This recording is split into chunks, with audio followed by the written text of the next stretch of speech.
গত শনিবার গিয়েছিলাম এশিয়া আন্তর্জাতিক বাণিজ্য মেলায়। এটা হচ্ছে মেলার গেটের সামনের একটা দৃশ্য। তো দীর্ঘ লাইন ধরে আমরা অনেকক্ষণ সময় পর্যন্ত অপেক্ষা করতেছিলাম টিকিটের জন্য। দীর্ঘ অপেক্ষার পর টিকিট হাতে পেয়ে মেলার ভেতরে প্রবেশ করলাম। তো মেলার ভেতরের অবস্থা ভীষণ খারাপ, কারণ এতটাই ভিড় ছিল। যেহেতু ছুটির দিন ছিল তাই মনে হয় এতটা ভিড় ছিল। কিছুটা ভিডিও আপনাদের জন্য শ্যুট করতে চেয়েছিলাম, কিন্তু ক্যামেরা বের করার কোনো অবস্থাই ছিল না মেলার ভেতরে।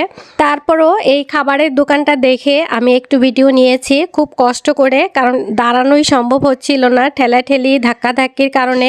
এটা ছিল একটা সন্দেশ আর পিঠাপুলির দোকান। তো সন্দেশ আর পিঠাপুলি দেখে খুব ভালো লাগতেছিল, তাই একটু ভিডিও শ্যুট করেছি আপনাদের জন্য। এরপর আমি বাসায় চলে আসছি, আর মেলা থেকে কী এনেছি সেটাও আপনাদের সাথে শেয়ার করব। তো একটা ফ্রেঞ্চ ফ্রাই কাটার নিয়ে আসছি বাণিজ্য মেলা থেকে।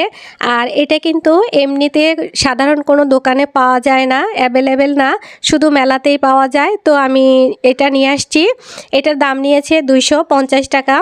এরপর নিয়েছি সিরামিকের একটা বোল। সিরামিকের বোলটা দেখতে খুব সুন্দর লাগতেছিল, অন্য কোনো কালারের ছিল না, শুধু এই কালারটাই ছিল।